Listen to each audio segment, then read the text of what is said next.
जय मंगळागौरी माता. नमस्कार मंडळी, आपल्या चॅनलवर आपले मनपूर्वक स्वागत आहे. मंगळागौरीचे व्रत करणाऱ्या प्रत्येक सुवासिनीने ही पारंपरिक कथा श्रद्धेने ऐकावी. प्रत्येक मंगळवारी मंगळागौरी मातेचे स्मरण करून ही कथा ऐका आणि आपल्या कुटुंबाच्या सुख समृद्धीसाठी मनोभावे प्रार्थना करा.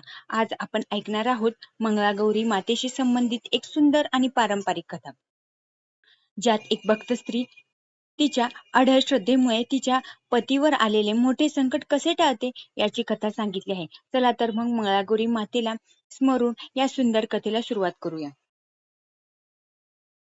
विवाहानंतर तिच्या पतीच्या जीवावर मोठं संकट येणार होतं, पण मंगळागौरीवरील तिच्या श्रद्धेमुळे पुढे जे घडलं ते विलक्षण होतं. मंगळागौरीने तिच्या पतीचे रक्षण कसे केले, चला जाणून घेऊया ही पारंपरिक कथा. गौरीच्या व्रताचा या कथेशी काय संबंध होता आणि एका साध्या मुलीच्या भक्तीमुळे तिच्या संसारावर आलेले संकट कसं टळलं, चला जाणून घेऊया संपूर्ण कथा. ही कथा श्रीकृष्णाने धर्मराजाला सांगितल्याचे मानले जाते. कथेची सुरुवात एका आटपाट नगरातून. एका आटपाट नगरात एक श्रीमंत वाणी राहत होता. संसार सुखाचा असूनही त्याला पुत्रप्राप्ती नव्हती. त्यामुळे तो आणि त्याची पत्नी मनातून दुःखी होते. एक गोसावी त्यांच्या घरी नियमाने भिक्षेसाठी येत असे, परंतु तो वाण्याच्या पत्नीच्या हातची भिक्षा स्वीकारत नसे. हे पाहून तिला खूप वाईट वाटत असे.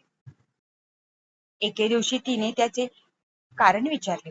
गोसावी तिच्यावर रागावला आणि तिला शाप मिळण्याची वेळ आली. नंतर तिची अवस्था पाहून गोसाव्याने तिला मार्ग सांगितला.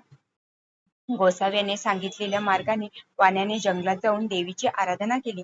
त्याची भक्ती पाहून देवी प्रसन्न झाली. देवीने त्याला वर मागण्यास सांगितले. देवीने वाण्याला 2 पर्याय दिले. गुणी पुत्र पण अल्पायुषी पुत्र, किंवा दीर्घायुषी पण जन्मतः अंध पुत्र. वाण्याने आपल्या मनातील इच्छा देवीसमोर व्यक्त केली. देवीच्या कृपेने वाण्याच्या घरी पुत्राचा जन्म झाला.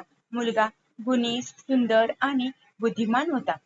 मात्र त्याचे आयुष्य अल्प असल्याचे देवीच्या वरदानातून स्पष्ट झाले होते. मुलगा मोठा झाला, त्याची मुंज झाली, लग्नाची वेळ आली, पण त्याने आधी काशी यात्रा करण्याची इच्छा व्यक्त केली. मुलगा आपल्या मामासोबत काशी यात्रेला निघाला. दोघेही प्रवास करत असताना एका गावात पोहोचले. तेथे काही मुली खेळत होत्या. त्या मुलींमध्ये एक मुलगी मंगळागौरीच्या व्रताबद्दल बोलत होती. ती म्हणाली की त्यांच्या घरात मंगळागौरीचे व्रत श्रद्धेने केले जाते. या व्रतामुळे घरातील सौभाग्य आणि मंगल टिकते. हे ऐकून मुलाच्या मामाच्या मनात एक विचार आला. ही मुलगी आपल्या भाच्यासाठी योग्य ठरेल का? काही परिस्थितीमुळे या दोघांमध्ये विवाह होण्याचा योग झाले. विवाह झाला, पण आनंदाच्या या क्षणानंतर नववधूच्या आयुष्यात एक मोठे संकट येणार होते. तिच्या पतीच्या अल्पायुष्याची काया तिच्या संसारावर होती. पण नववधूची मंगळागौरीवर अढळ श्रद्धा होती. ती मनापासून देवीची पूजा करत असे.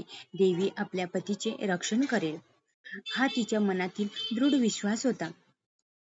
तिच्या पतीवर मोठे संकट येण्याची वेळ आली. नववधूने घाबरून न जाता मंगळागौरीचे स्मरण केले. तिची भक्ती आणि श्रद्धा तिचा आधार बनली. मंगळागौरीच्या कृपेने आलेले संकट टळले. ज्या गोष्टींची भीती होती ती घडली नाही. नववधूने देवीचे मनापासून आभार मानले. संकट टळल्यानंतर मामा आणि भाचा पुढील प्रवासासाठी निघाले. काही काळानंतर ते परतीच्या प्रवासाला निघाले. आता त्यांना पुन्हा त्या गावात जाण्याचा योग आला. त्या गावात गेल्यानंतर घडलेला प्रसंग पाहून सर्वांनाच आश्चर्य वाटले. नववधूला आपल्या पतीची ओळख पटली. काही खुणांमुळे सगळ्यांना सत्य समजले. कुटुंबाला समजले की या संपूर्ण प्रसंगात मंगळागौरीची कृपा महत्वाची ठरली. नववधूची श्रद्धा आणि भक्तीमुळे संकट दूर झाले. यानंतर सासर माहेरची मंडळी एकत्र आली. मंगळागौरीच्या व्रताचे श्रद्धेनं उद्यापन करण्यात आले. देवीचे आभार मानून सर्वांनी सुख समृद्धीसाठी प्रार्थना केली. या कथेतून आपल्याला श्रद्धा, भक्ती आणि विश्वासाचे महत्त्व समजते. मंगळागौरीचे व्रत हे केवळ एक धार्मिक विधी नसून भक्ती आणि परंपरेशी जोडलेले आहे. मंगळागौरीची भक्ती मनापासून आणि श्रद्धेने केली तर मनाला विश्वास आणि सकारात्मकतेचा आधार मिळतो.